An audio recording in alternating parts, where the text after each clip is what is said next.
Sois le bienvenu. On se retrouve aujourd'hui pour démontrer l'inégalité de Markov. Dans cette proposition, on va considérer oméga AP un espace probabilisé. Et on va considérer grand X une variable aléatoire réelle définie sur cet espace probabilisé qui admet une espérance et qui prend des valeurs positives.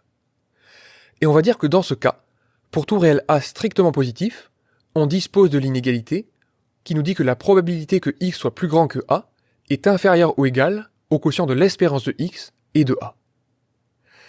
Donc si on veut interpréter un peu ça, à la physicienne, on va se dire quelque chose qui paraît très sensé, c'est que plus l'espérance de grand X est petite, moins il est probable que grand X prenne de grandes valeurs. C'est quelque chose ici que chacun peut appréhender, puisqu'on peut dire que plus ta moyenne en mathématiques est faible, moins il est probable que tu aies obtenu des notes élevées. Ça paraît d'une logique implacable. Alors on va essayer de démontrer, mathématiquement, ce résultat, dans le cadre des probabilités. Avant de procéder à la démonstration, on va essayer de se donner un peu d'élan avec une petite idée, qui est celle de minorer une espérance. Ce qu'on va lire à la place de l'inégalité de Markov, c'est espérance de X plus grand que le produit A et probabilité que X soit plus grand que A. Et on va faire ça dans un cas particulier pour voir où nous mènerait cette idée-là. On va se placer dans le cas où X prend des valeurs qui sont dans les antinaturels. Par exemple, une loi de Poisson. On va calculer l'espérance de X, qui est la somme des cas fois probabilité de X égale K. En regardant l'inégalité de Markov, on se dit qu'il serait très judicieux de faire apparaître petit a. Et donc on va découper la somme en deux. On va dire que c'est la somme des K P de X égale K lorsque K est plus grand que A, plus la somme des K P de X égale K lorsque K est strictement plus petit que A. Alors ici, naturellement, il convient de s'interroger quant à d'éventuels problèmes de convergence, mais en fait, il n'y en a aucun. Tout simplement parce que la somme de droite, c'est une somme finie, même si elle a le symbole infini, de toute façon, on s'arrête pour K est strictement plus petit que A, et comme c'est des valeurs entières, il n'y a qu'un nombre fini de K qui vérifie ça. Et de l'autre côté, on a le reste d'une série convergente, et donc cet objet-là qu'on considère est bien défini là aussi. Alors maintenant, Markov, ça donne pas dans la dentelle, on va minorer des manières les plus grossières qui soient possibles. Déjà dans la première somme, on va dire que K est plus grand que A, et donc comme tout est positif, on va juste minorer K par A. Donc on va minorer par cette somme-là. Et pour la deuxième somme, c'est encore pire, on va dire que comme tous les termes sont positifs, cette somme est positive, et donc on va minorer par 0. Et donc il nous reste, en factorisant par A que multiplie probabilité que X soit plus grand que A. En effet, l'union des X égale K pour K plus grand que A, c'est exactement l'événement X plus grand que A. C'est une disjonction exhaustive de K. Et donc ça nous donne finalement l'inégalité de Markov. Même si on a majoré de la manière la plus musclée qui soit, on tombe bien en divisant le tout par A sur l'inégalité recherchée. Alors on se demande ici comment généraliser cette démonstration à n'importe quelle variable aléatoire, qu'elle soit par exemple discrète, mais aussi pour une variable aléatoire à densité. Et l'idée, ça va être d'interpréter cette dernière somme, ici, comme l'espérance d'une certaine variable aléatoire. Et donc on va pouvoir se lancer dans la démonstration que j'appelle l'indicatrice. On va fixer A, un réel strictement positif, et on va considérer cette application-là, Y, qui va de l'univers dans R, et qui a une petite expérience oméga, associe A si X prend une valeur plus grande que A, et 0 si X prend une valeur strictement plus petite que A. Donc pourquoi aurait-on l'idée d'introduire cette variable aléatoire auxiliaire, pour reprendre une terminologie qu'on employait par exemple avec des fonctions auxiliaires ou des suites auxiliaires?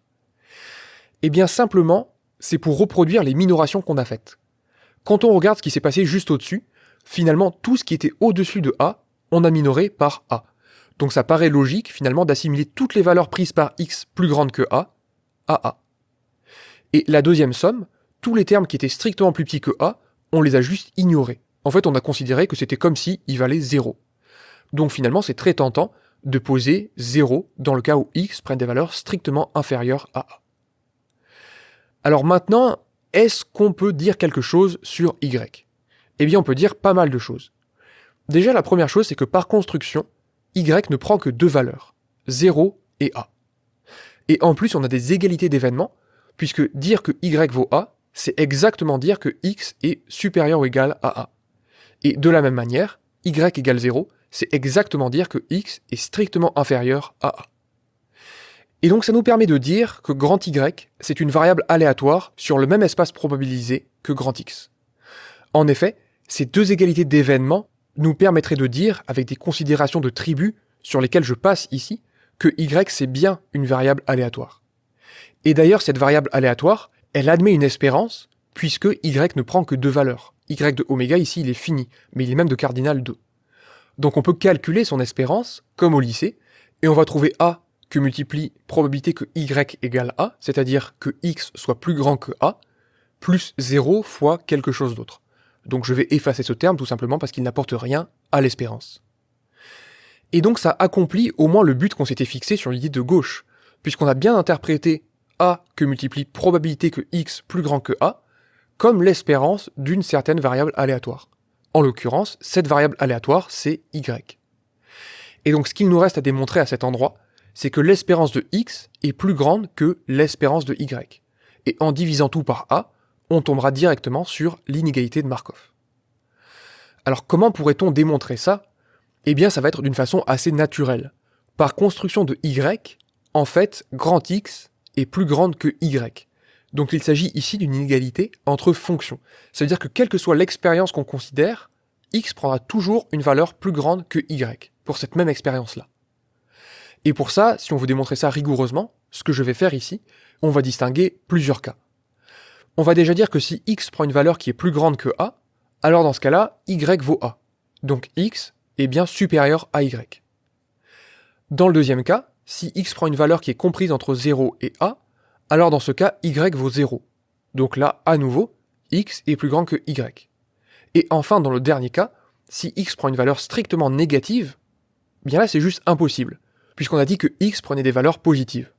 Et d'ailleurs, on est rassuré à cet endroit, puisqu'on n'avait pas utilisé, jusqu'à présent, cette hypothèse. Et donc on va écrire ici la disjonction de cas qu'il y a eu sur le dessin. On va dire que pour tout oméga dans l'univers, eh bien, premier cas, soit X d'oméga est plus grand que A, qui vaut dans ce cas-là Y d'oméga, ou alors X d'oméga est compris entre 0 et A, auquel cas X d'oméga est plus grand que Y d'oméga, puisque dans ce cas-là, Y d'oméga ça vaut 0, et enfin dans le troisième cas, si X prend une valeur négative, eh bien on va dire que c'est impossible, puisque X prend des valeurs positives, comme on l'a expliqué il y a quelques instants. Et donc on peut conclure, puisqu'on va dire que comme ces variables aléatoires X et Y admettent une espérance, eh bien on obtient, par croissance de l'espérance, espérance de X plus grand que espérance de Y, c'est-à-dire, en divisant le tout par Y, l'inégalité de Markov. Donc ce qui est remarquable ici, c'est que cette démonstration fonctionne pour tout type de variables aléatoires, et pas seulement les variables aléatoires discrètes ou à densité. Pour terminer, je te propose d'élargir un peu le cadre de l'utilisation de l'inégalité de Markov. On pourrait supposer non pas que X prenne des valeurs positives, mais que X prenne presque sûrement des valeurs dans R+. Et en fait, ça changerait pas grand-chose. On considérerait exactement la même variable aléatoire Y, et on aurait seulement quelques petites modifications. Plutôt que de démontrer que X est plus grand que Y, on dirait que X est plus grande que Y, presque sûrement. C'est-à-dire que cette probabilité vaut 1. De la même manière, on dirait pas que X ne peut pas prendre des valeurs strictement négatives, on dirait pas que c'est impossible, mais on dirait que c'est un événement qui est négligeable. Et donc ça nous permettrait, de la même manière, par croissance de l'espérance, d'obtenir l'inégalité de Markov. J'espère que cette émission t'a plu, je te souhaite une excellente journée, et je te dis à la prochaine.